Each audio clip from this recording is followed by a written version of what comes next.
Hello दोस्तों, स्वागत है आप सभी लोगों का राजस्थान एकेडमी पर।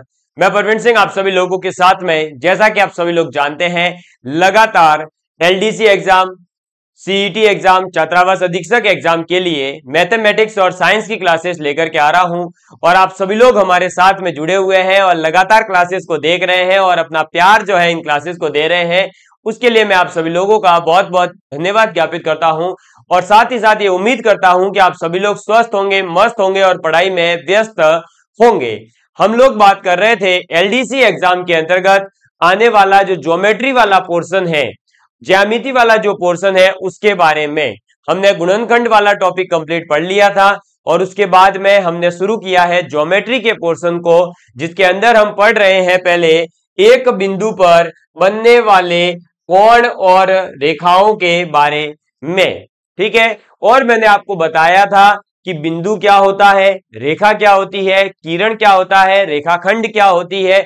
ये सब चीजें अपन जो है बात कर चुके हैं और आज की क्लास नंबर 16 के अंदर अपन बात करने वाले हैं रेखाओं के प्रकार के बारे में। जैसा कि आपने नाम सुने होंगे, समांतर रेखा, अनुप्रस्थ रेखा, प्रतिच्छेदी रेखा, समांगी रेखा, ये सभी क्या होती है, इनके बारे में। यदि आप लोग जो है पहली बार हमारे चैनल पर पधार रहे हैं तो मैं आप सभी लोगों से निवेदन करूंगा कि आप सभी लोग प्लेलिस्ट के अंदर जाएं और पहली क्लास से वीडियोस देखते हुए आए, तो आप लोगों को जो है मैथमेटिक्स समझने में आसान लगेगी और पढ़ने में मजा आएगा। साथ ही साथ आपको पता चलेगा कौन से टॉपिक से कितने पीवाईक्यूज आते हैं और किस किस प्रकार से जो है मैं आप लोगों के साथ में बिल्कुल निःशुल्क जो है एकदम ये बैच यूट्यूब के ऊपर कैसे पढ़ाने वाला हूं। क्योंकि YouTube के ऊपर आप लोगों को बता दूं कि कंप्लीटली सिस्टमेटिकली जैसे हमने विज्ञान पूरी करी है, आप देखेंगे तो 100 से ज्यादा वीडियोस में साइंस के अपलोड कर चुका हूं और मैथमेटिक्स के अंदर हमारी अभी तक की 15 क्लासेस आपको मिल जाएगी प्लेलिस्ट के अंदर। ठीक है, चलिए अब आप सभी लोग आज की पहली हेडिंग डालेंगे, रेखाओं के प्रकार। किसकी बात करेंगे अपन? रेखाओं के प्रकार की बात करेंगे। और रेखा क्या होती है ये मैं डिस्कस कर चुका हूं। तो रेखाओं के प्रकार, ठीक है, किसकी बात करेंगे? रेखाओं के प्रकार की अपन बात करेंगे, जिसके अंदर सबसे पहले अपन बात कर रहे हैं समांतर रेखा की। किसकी बात कर रहे हैं? समांतर रेखा। समांतर रेखा का मतलब हो गया पैरेलल लाइन। किसकी बात करेंगे? पैरेलल लाइंस की अपन बात करने वाले हैं। अब समांतर रेखा या पैरेलल लाइंस क्या होती है? तो बेसिकली ऐसी दो रेखाएं जो कभी भी कितनी ही अनंत तक आप बढ़ाइए, लेकिन दोनों रेखाएं कभी आपस में किसी भी बिंदु के ऊपर नहीं मिले, ऐसी दो रेखाओं को हम समांतर रेखाएं कहते हैं। क्या कहते हैं? समांतर रेखाएं कहते हैं। और ऐसी दो लाइनें जिनको अनंत तक बढ़ाने पर अगर दोनों आपस में नहीं मिलती हैं, तो इसका मतलब सीधा सीधा सा ये है कि इनके दोनों के बीच की जो दूरी है, दोनों रेखाओं के मध्य की जो दूरी है, ये मध्य दूरी जो है वो कैसी होगी? तो नियत होगी, यानी कि कांस्टेंट होगी, फिक्स होगी। कैसी रहेगी? नियत, या कह सकते हैं कि निश्चित। कोई एक निश्चित दूरी होगी, वो हमेशा के लिए फिक्स हो जाएगी। समझ में आ गई बात? तो ऐसी रेखाएं जिनके मध्य की दूरी हमेशा नियत रहती है, या ऐसी दो रेखाएं जिनको अनंत तक बढ़ाने पर भी कभी भी एक दूसरे को किसी भी बिंदु के ऊपर नहीं मिले, ना ही एक दूसरे को टच करे, ना ही प्रतिच्छेद करे। समझ में आ गई बात? तो ऐसी रेखाओं को हम क्या कहेंगे? समांतर रेखा कहते हैं। अब मैं इसको जो है ऊपर शिफ्ट कर देता हूं, डायग्राम आपके समझ में आ गया होगा। तो अब आप इसका थ्योरेटिकल जो पॉइंट है वो लिखेंगे। तो लिखिएगा, ऐसी रेखाएं, ऐसी रेखाएं, ऐसी रेखाएं जिनके मध्य, जिनके मध्य की दूरी, की दूरी हमेशा, ठीक है, कोई हिंदी से हो तो हमेशा या सदैव, हमेशा या सदैव नियत रहे। नियत, नियत का मतलब होता है कांस्टेंट, फिक्स, ठीक है, कांस्टेंट रहे। क्लियर।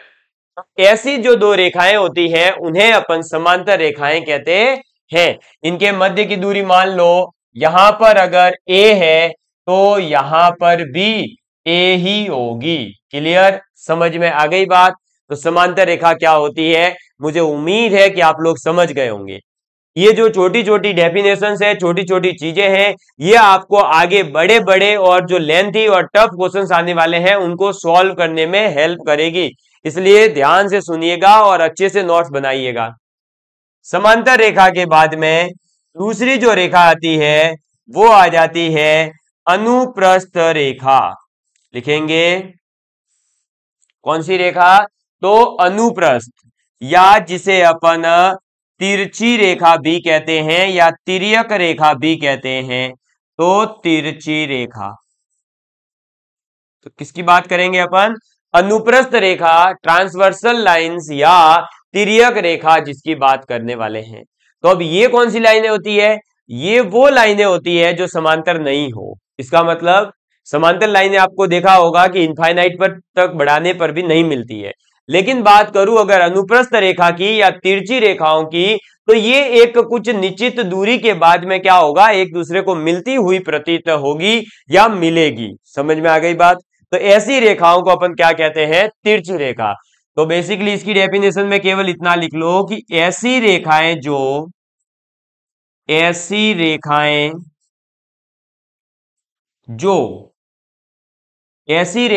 जो समांतर न हो, क्या नहीं हो, समांतर न हो। क्लियर,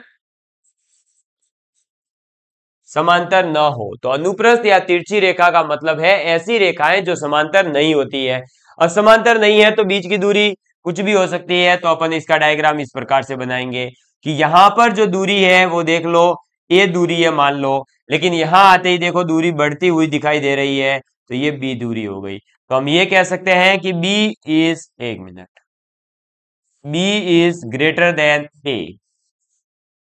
समझ में आ गई बात, क्लियर है आप लोगों को। तो ये चीज जो है हमें ध्यान में रखनी है। ठीक, चलिए, अनुप्रस्थ या तिरछी रेखा और ये आपकी समांतर रेखा। इसके बाद में अब अगली रेखाएं आ जाती है प्रतिच्छेदी रेखा। कैसी, प्रतिच्छेदी। तो अब आप लिखेंगे तीसरी रेखा प्रतिच्छेदी रेखाएं। प्रतिच्छेदी रेखाएं। अब प्रतिच्छेदी रेखाएं क्या होगी, जैसा इनका नाम है प्रतिच्छेद। प्रतिच्छेद करने का मतलब होता है इंटरसेक्ट, और इंटरसेक्ट करने का मतलब होता है एक दूसरे को किसी पर्टिकुलर एक कोई बिंदु होगा वहां पर क्या करेगी, कट करेगी, टच करेगी एक दूसरे को। समझ में आ गई बात। तो ऐसी रेखाओं को हम क्या कहेंगे, प्रतिच्छेदी रेखाएं कहते हैं। क्लियर। तो अब लिखेंगे दो रेखाएं जो किसी एक निश्चित बिंदु पर मिलती है। तो लिखेंगे दो रेखाएं जो किसी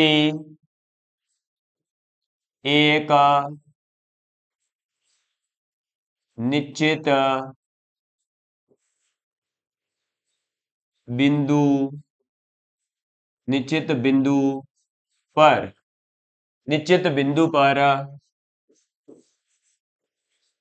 मिलती है। ठीक है। तो प्रतिच्छेदी रेखाएं कौन सी हो जाएगी, दो रेखाएं जो किसी एक निश्चित बिंदु पर मिलती है। और इस प्रकार का इसमें डायग्राम बना दीजिए ऐसा, ये ए से बी, ये सी से डी। तो ये जो देखो पर्टिकुलर एक बिंदु है, डार्क कर रहा हूं, वो बिंदु नाम दे देते हैं। यहां पर ये क्या कर रहा है, इससे मिल रहा है, तो ये इंटरसेक्टिंग लाइन हो गई। कैसी लाइनें हो जाएगी, इंटरसेक्टिंग लाइन हो जाएगी। क्लियर। चलो नंबर 4 पर आपके आ जाती है समांगी रेखाएं। कैसी रेखाएं? समांगी रेखाएं। क्लियर? अब समांगी रेखाएं क्या होती है इनकी बात कर लेते हैं। अब अपन किसकी बात करेंगे? समांगी रेखाओं की बात कर लेते हैं।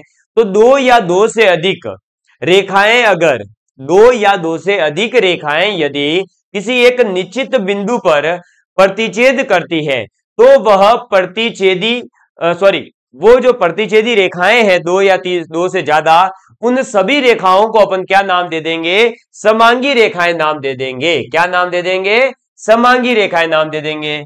तो लिखेंगे दो या दो से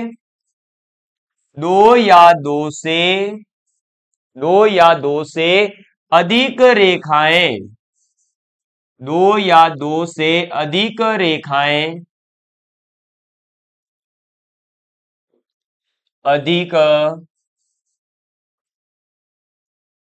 दो या दो से अधिक रेखाएं किसी एक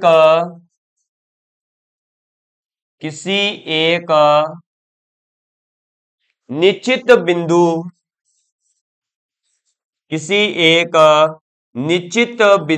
निश्चित बिंदु का मतलब हो गया कोई एक फिक्स्ड पॉइंट होगा, ठीक है। तो निश्चित बिंदु पर प्रतिच्छेद करती है। क्या करती है? प्रतिच्छेद करती है। तो देखिए प्रतिच्छेदी रेखाएं जो है वो है दो रेखाएं जो किसी एक निश्चित बिंदु पर प्रतिच्छेद करेगी, दो रेखाएं। लेकिन अगर दो से ज्यादा रेखाएं हैं तो आप क्या कहोगे? समांगी रेखा कहोगे। तो दो या दो से अधिक रेखाएं किसी एक निश्चित बिंदु पर प्रतिच्छेद करती है या मिलती है तो उन्हें अपन क्या कहते हैं? समांगी रेखा कहते हैं। तो प्रतिच्छेद करती है वह तो वह समांगी रेखाएं, समांगी का मतलब इंग्लिश में कॉन्करेंट होता है, ठीक है। समांगी रेखाएं कहलाती है। और इसके अंदर क्या हो जाएगा? डायग्राम बनाना चाहो तो आप डायग्राम इस प्रकार का बना सकते हो। एक ये रेखा आ गई, दूसरी ये रेखा आ गई, तीसरी ये आ गई, चौथी ये आ गई। ये सभी आकर के मिल कहां रही है? पर्टिकुलर इस एक बिंदु के ऊपर मिल रही है। इनका नामकरण कर सकते हैं, ये ए बी, ये सी डी, ये ई एफ, ये जी एच। हाँ, आधे सोच रहे होंगे सर ई एफ की जगह जी एफ बता देते। फिर मजा आ जाता है, फिर तुम अपने अपने जीएफ के सपनों में चले जाते। भाई नहीं जाना है सपनों में, क्योंकि अपने को क्या करवाना है? अपना चयन करवाना है, अपना सिलेक्शन करवाना है। तो इन चीजों पर ध्यान दीजिए। फालतू के जो भटकाव होते हैं, जो सब मोह मायाएं हैं, उनसे दूर रहना चाहिए। और मोह मायाओं से जो दूर रहता है वही आखिरकार सफलता को भी प्राप्त करता है। इसका आप स्क्रीनशॉट ले लीजिए। फिर अपन कुछ महत्वपूर्ण बिंदुओं के ऊपर बात करने वाले हैं कि आखिर में जो है हम ये सब चीजें जो पढ़ रहे हैं ये हमारे सिलेबस में या हमारे पढ़ाई के अंदर किस प्रकार से इंपॉर्टेंट है, हमारे क्वेश्चन किस प्रकार के आने वाले हैं, वो चीजें यहां क्लियर होगी। ठीक है, एक बार मेरी जो क्लास चल रही है, प्यारे प्यारे बच्चे कमेंट कर रहे हैं nice session sir, nice session. धन्यवाद धन्यवाद धन्यवाद। ये तो सब आप प्यार की बदौलत हो रहा है। आपका प्यार नहीं होता तो शायद मैं जो है इस लेवल पर नहीं पहुंच पाता। आज 30,000 से ज्यादा विद्यार्थी राजस्थान के मुझे जानते हैं। इससे बड़ा मुझे कोई खुशी नहीं लगती है। मुझे पता है कई विद्यार्थियों को लगता है कि फ्री ऑफ कॉस्ट क्यों क्लास दे रहे होंगे, इसके बारे में मत सोचना। बस ये जो आपका प्यार है ना, ये करवा देता है मुझे फ्री क्लास मजबूर कि हाँ भाई लेनी पड़ेगी आपको क्लास। वरना हमारे पास भी कई ऑफर आते हैं कि आप हमारे यहाँ पढ़ा दीजिए, हमारे यहाँ पर। मुझे पता है वहां रिस्ट्रिक्शंस रहेंगे, वहां उनकी इच्छाओं के अनुसार मुझे चलना होगा, लेकिन मैं चलना चाहता हूं अपनी इच्छा के अनुसार। मेरा टीचिंग स्किल मैं जानता हूं, मुझे जिस प्रकार से पढ़ाना है। वो कुछ लोग कहते हैं कि आपके पास एनर्जी नहीं है, आप धीरे पढ़ाते हो, आपके पास एनर्जेटिक रहना चाहिए क्लास में। अरे भाई एनर्जेटिक रह के क्या मैं नाचू कूदू? नहीं भाई, मेरे से ये नहीं हो सकता।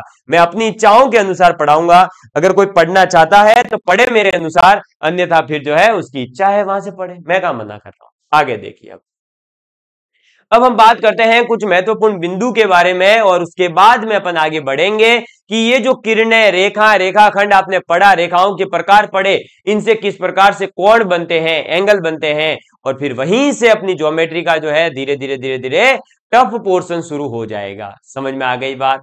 हाँ जी सर, समझ में तो आ रही है कुछ कुछ बातें। अब पता नहीं आप क्या क्या पढ़ा रहे हो, पढ़ते जाओ, नोट्स बनाते जाओ। महत्वपूर्ण बिंदु टॉपिक डालेंगे अब आपका क्या है, महत्वपूर्ण बिंदु, इंपॉर्टेंट पॉइंट्स, महत्वपूर्ण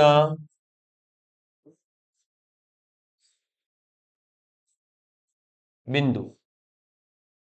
ठीक है, चलिए, तो अब आप महत्वपूर्ण बिंदु के अंदर सबसे पहला पॉइंट लिखेंगे कि एक सरल रेखा पर कितने बिंदु होते हैं। यह क्वेश्चन पूछा जा सकता है और मैंने आपको पहले ही बताया है। तो एक रेखा पर अनंत बिंदु होते हैं, तो क्या लिखेंगे, एक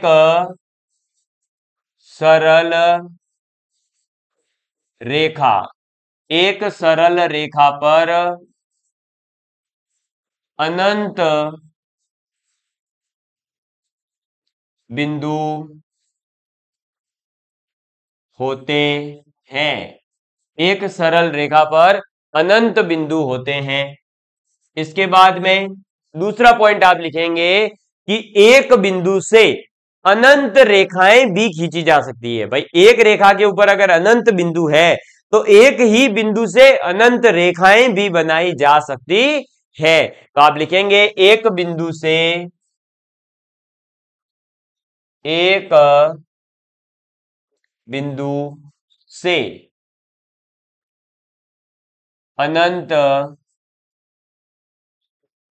रेखाएं खींची जा सकती है, खींची जा सकती है। क्लियर? चलिए, इसके बाद में तीसरा बिंदु लिखेंगे कि दो भिन्न बिंदुओं से, दो अलग अलग कोई बिंदु है अपने पास, तो दो भिन्न बिंदुओं से केवल एक रेखा ही गुजर सकती है। दो अलग अलग बिंदुओं से गुजरने वाली अगर रेखा की बात की जाए तो केवल एक रेखा होगी। समझ में आ गई बात? उन्हीं दो बिंदुओं से गुजरने वाली और कोई रेखा नहीं खींची जा सकती। तो आप लिखेंगे कि दो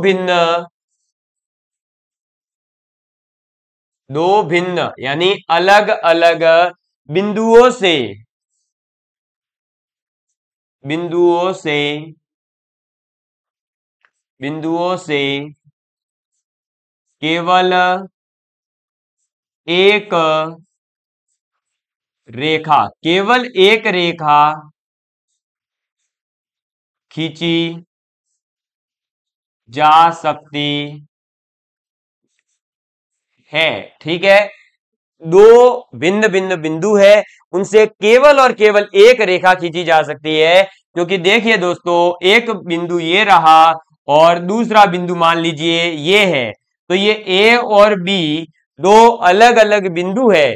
अब इन दो अलग अलग बिंदुओं से जो रेखा खींची जा सकती थी वो केवल और केवल ये रेखा थी।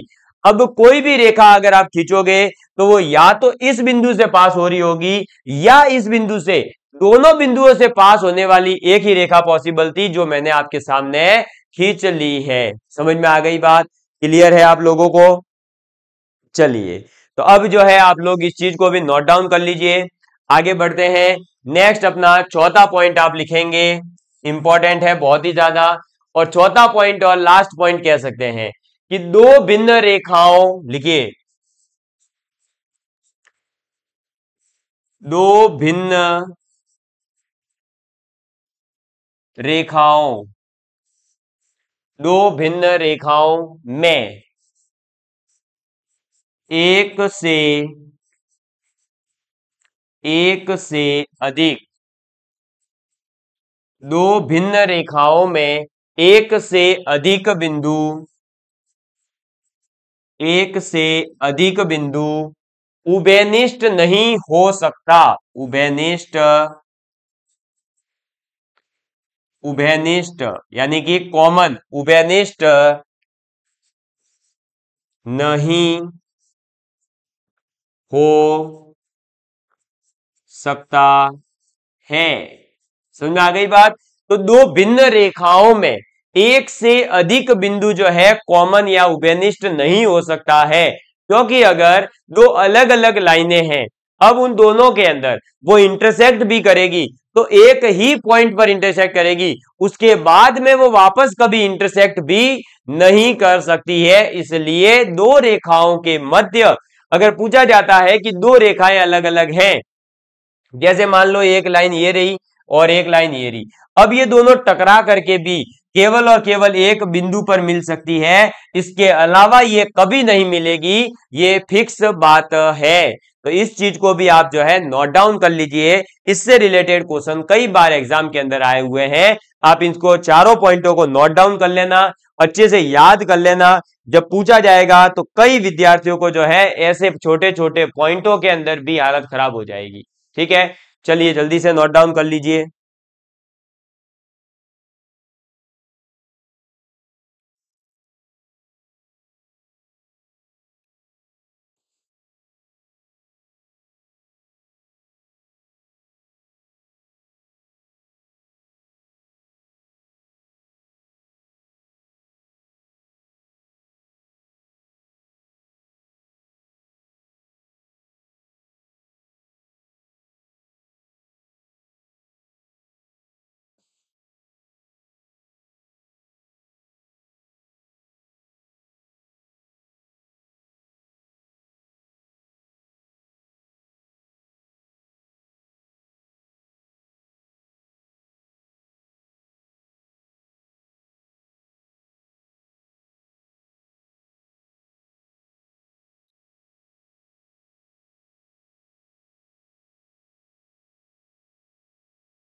चलिए, आपने इसको नोट डाउन कर लिया होगा।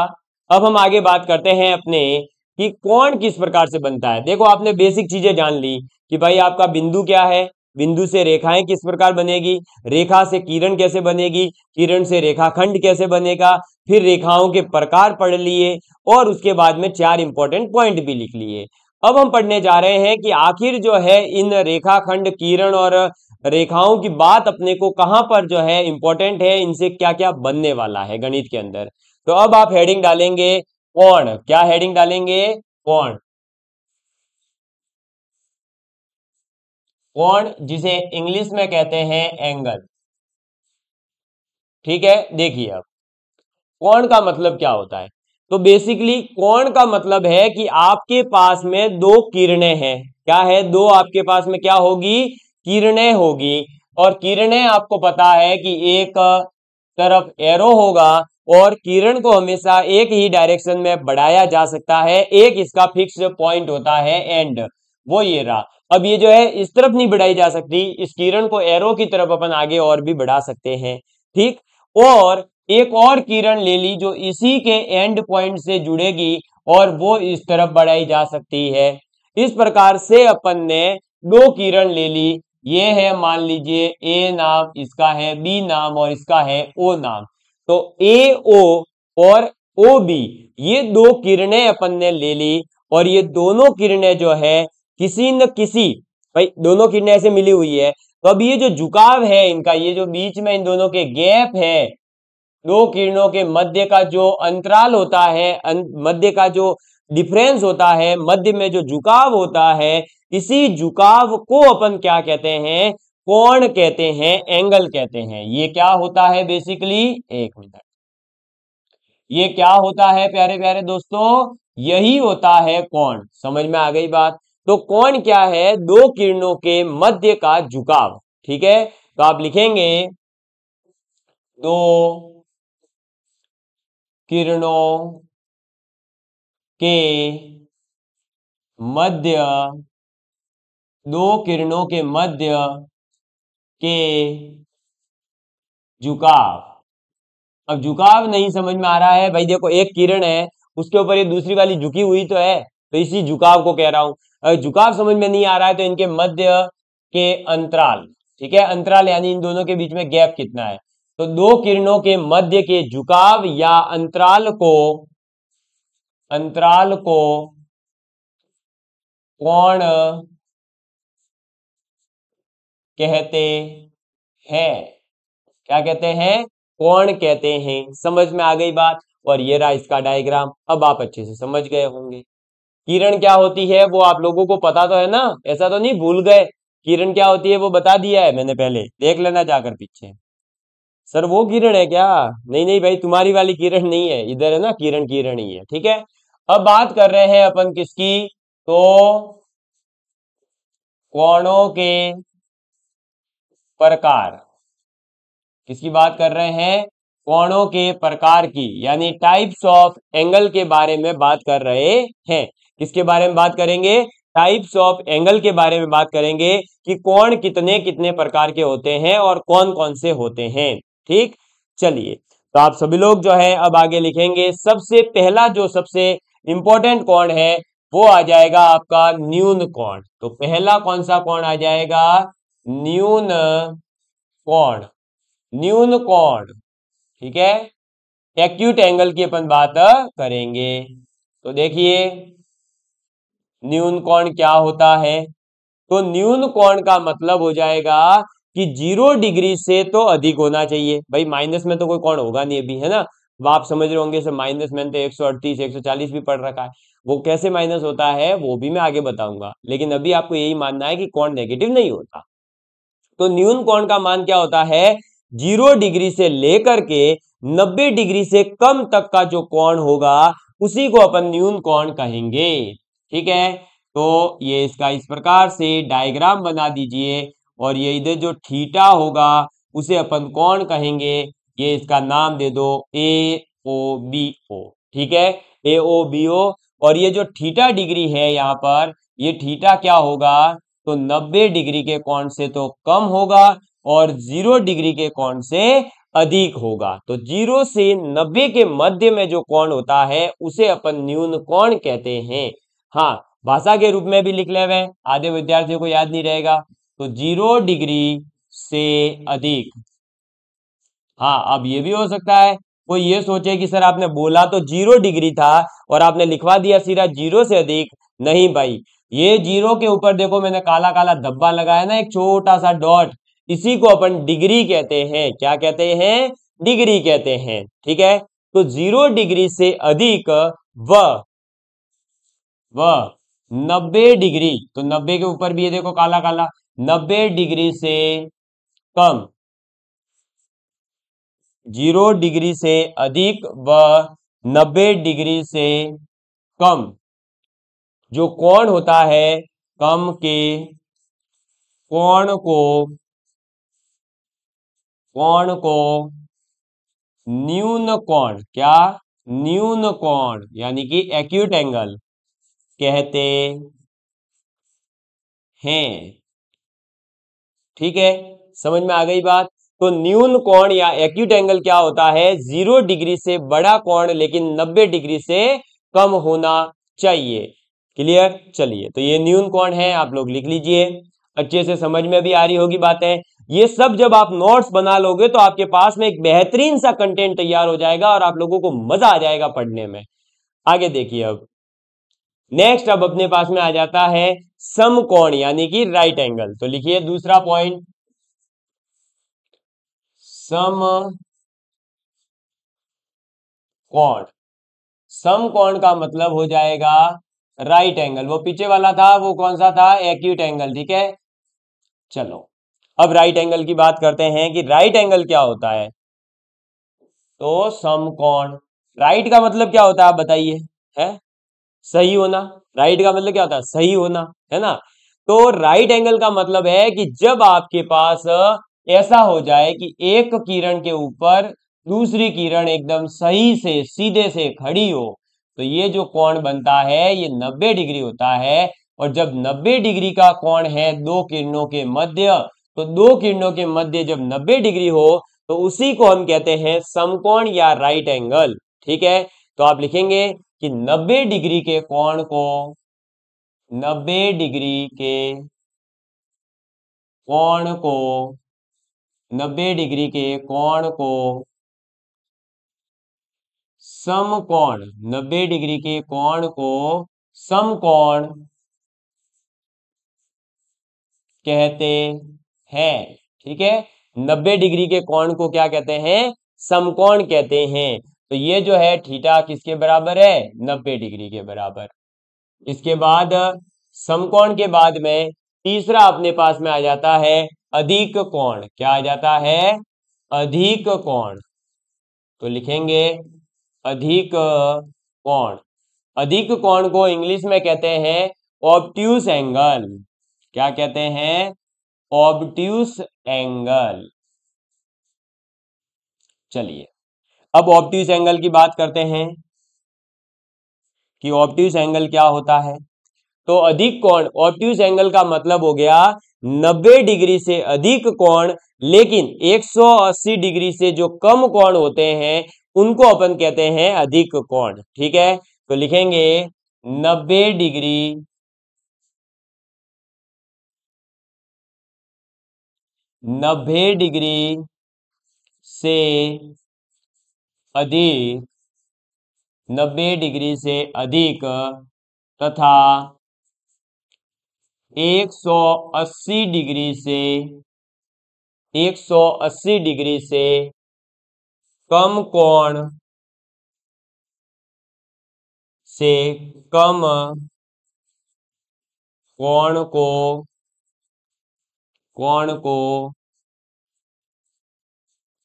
अधिक कोण कहते हैं। ठीक है, क्या कहते हैं? अधिक कोण कहते हैं। और इसका डायग्राम कैसा बनेगा? तो इसमें बेसिकली ये चला जाएगा इधर बी, ये ओ, ये ए। ठीक है, और ये जो इधर थीटा डिग्री एंगल होगा वो कितना होगा? तो थीटा डिग्री होगा आपके 180 से तो कम। ठीक है, लेकिन 90 डिग्री से अधिक होगा। तो थीटा का मान क्या होगा? 90 डिग्री से लेकर 180 डिग्री के मध्य होगा। तो अधिक कोण क्या होगा? ऑब्ट्यूस एंगल क्या होगा? आप लोगों को समझ में आ गया होगा कि 90 डिग्री से अधिक तथा 180 डिग्री से कम का जो कोण होगा उसे अपन अधिक कोण कहेंगे, और कोण का मान 90 डिग्री से लेकर 180 डिग्री के मध्य होगा। ठीक, चलिए, तो ये आप लिख लीजिए। इसके बाद में अपन सरल कोण या जो 180 डिग्री का कोण होता है उसकी बात करेंगे। ठीक, बढ़े आगे की तरफ। चलिए, तो अब आप लिखेंगे, आपकी हेडिंग क्या डालेंगे? सरल कोण, या जिसे अपन रिजु कोण भी कहते हैं, स्ट्रेट एंगल। ठीक, तो ये चौथा सरल कोण या रिजु कोण। ठीक है, और इसे इंग्लिश में कहा जाता है स्ट्रेट एंगल। ठीक है, और ये रियल में बहुत सरल है। इसका जैसा नाम है वैसा ही ये भी कोण है। जैसा इसका नाम है वैसा ही ये कोण है। सर सरल कोण, तो सरल मतलब कैसे सरल? अभी तक भी तो हमको सरल ही लग रहे थे। अरे अभी तक के जो कोण थे उसमें फिर भी याद रखना है कि ऐसे लाइन जा रही है, कि ऐसे लाइन जा रही है। इसमें कुछ नहीं करना, ये बना लो, ये बी, ये ए, और ये मध्य में ओ, और ये इधर से इधर कितना? 180 डिग्री। अच्छा सर, मतलब जब दो किरणें एक दूसरे से मिली हुई हो सीधे सीधे, तो उन्हीं को अपन क्या कह देते हैं? सरल कोण या फिर एक सरल कोण या फिर रिजु कोण कहते हैं। तो बेसिकली जब दो किरणों के मध्य का कोण 180 डिग्री हो तो उसे अपन क्या कहते हैं? सरल कोण या रिजु कोण कहते हैं। तो अब लिखेंगे कि 180 डिग्री के 180 डिग्री के कोण को कोण को कोण को सरल कोण कहते हैं। समझ में आ गई बात? क्लियर? तो ये था आपका सरल कोण या रिजु कोण। इसके बाद में 5वें नंबर पर अपना आ जाता है वृहद कोण। क्या लिखेंगे? वृहद कोण। और वृहद कोण कौन सा होता है? जो बुजुर्ग हो। वृहद किसे कहते हैं अपन? बुजुर्ग लोगों को। तो ये बहुत बड़ा होगा। ठीक है, या जिसे अपन प्रतिवर्ती कोण भी कहते हैं। इसी को कोण को अपन क्या कहेंगे, तो प्रतिवर्ती कोण भी कहते हैं, और इसे इंग्लिश में कहा जाता है रिफ्लेक्स एंगल। क्या कहा जाता है, रिफ्लेक्स एंगल कहा जाता है। तो आप लिखेंगे बृहत कोण या प्रतिवर्ती कोण या फिर रिफ्लेक्स एंगल भी कहा जाता है। तो बृहत कोण या प्रतिवर्ती कोण रिफ्लेक्स एंगल का मतलब क्या हो जाएगा, 180 डिग्री से अधिक कोण होना चाहिए लेकिन 360 डिग्री से कम होना चाहिए। ऐसे कोण को अपन बृहत कोण कहते हैं। तो आप क्या लिखेंगे कि 180 डिग्री से अधिक, 180 डिग्री से तो अधिक, 180 डिग्री से अधिक, परंतु 360 डिग्री से कम। क्या होना चाहिए, 360 डिग्री से कम होना चाहिए, कम। ठीक है, 360 डिग्री से कम के कोण को बृहत कोण कहते हैं। बृहत कोण कहते हैं। क्लियर। और इसका डायग्राम कैसा बनेगा, तो इसका डायग्राम कुछ इस प्रकार से बन जाएगा। ठीक, इसके अंदर क्या हो जाएगा, तो ये आपका O है, ये A नाम दे दो, ये B नाम दे दो। जब अपन 180 डिग्री से ऊपर चले जाएंगे तो ये कितना हो जाएगा आपका थीटा, यहाँ पर थीटा हो जाएगा 360 से कम और 180 डिग्री से अधिक। ये इसका जो है डायग्राम बन जाएगा। ये बृहत कोण या प्रतिवर्ती कोण या जिसे रिफ्लेक्स एंगल कहते हैं वो हो जाएगा। आप इसे नोट डाउन कर लीजिए। फिर अपन लास्ट एक एंगल की बात कर लेते हैं, और लास्ट एंगल आपका जो है वो कौन सा हो जाएगा, तो वो हो जाएगा पूर्ण कोण या जिसे अपन कहते हैं कंप्लीट एंगल। ठीक है, देखिए तो अब आप लिखेंगे पूर्ण कोण। नंबर 6 पर आप क्या लिखेंगे, पूर्ण कोण, जिसे अपन इंग्लिश में कंप्लीट एंगल भी कहते हैं। क्या कहते हैं, कंप्लीट एंगल भी कहते हैं। ये आपका नोट डाउन कर लीजिए अब इस प्रकार से। चलिए, तो कंप्लीट एंगल क्या होता है, तो जब आपका कोण 360 डिग्री का बन जाएगा, क्या हो जाएगा, तो जब 360 डिग्री का कोण हो, यानी 360 डिग्री के कोण को पूर्ण कोण, 360 डिग्री के कोण को पूर्ण कोण कहते हैं। ठीक है, कंप्लीट एंगल का मतलब क्या हो गया, जब थीटा कितना हो, 360 डिग्री हो। और ये लीजिए इसके अंदर क्या होगा, यहीं से शुरू होकर के यहीं पर समाप्त, यानी थीटा कितना हो जाएगा, 360 डिग्री। तो ये जो लाइन है यही पूरी घूम करके वापस इधर ही आ जाएगी। क्लियर। तो ये आपका जो है क्या बन जाएगा, पूर्ण कोण या कंप्लीट कोण हो जाएगा।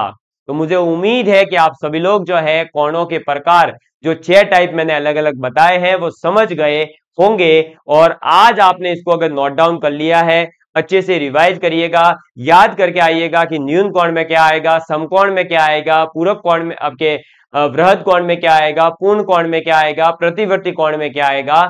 उसके बाद में आपको जो है मैं इस पर आधारित क्वेश्चन कैसे पूछे जा सकते हैं और पूछे गए हैं वो सब बताने वाला हूं, ताकि आप लोग जो है ज्योमेट्री एक बार पढ़ेंगे, लेकिन अगर आपने एसएससी सीजीएल मेंस भी दे दिया तो आप ज्योमेट्री जो है वापस पढ़ने के लिए कहीं नहीं जाएंगे। आप आएंगे और यही वीडियो उठा करके देखेंगे, ये मेरा दावा है। इतना डिटेल के अंदर आप लोगों को पढ़ाने वाला हूं कि आप लोगों के लिए मैंने अपना जी जान लगा रखी है। बस आप लोगों के लिए ही मैं ये सोच रखा है कि अगर इस बार एलडीसी में कुछ विद्यार्थियों का चयन होगा तो वो राजस्थान एकेडमी से होगा। नाम आएगा कि हाँ ये सर थे जिन्होंने फ्री ऑफ कॉस्ट हमें इस लेवल का कंटेंट पढ़ाया था। तब तक मैं जो है चैन और सुख सभी कुछ समा जो है एकदम से मतलब मान चुका हूं कि अब ये मेरे जीवन में कुछ नहीं है। तो कहते हैं ना कि सुख चैन और नींद को त्यागो तुम जब तक सफलता नहीं मिल जाती। तो मैंने वही चीजें आप लोगों के लिए कर रखी है। अब आपको भी यही चीज करनी है आपकी खुद की सफलता के लिए।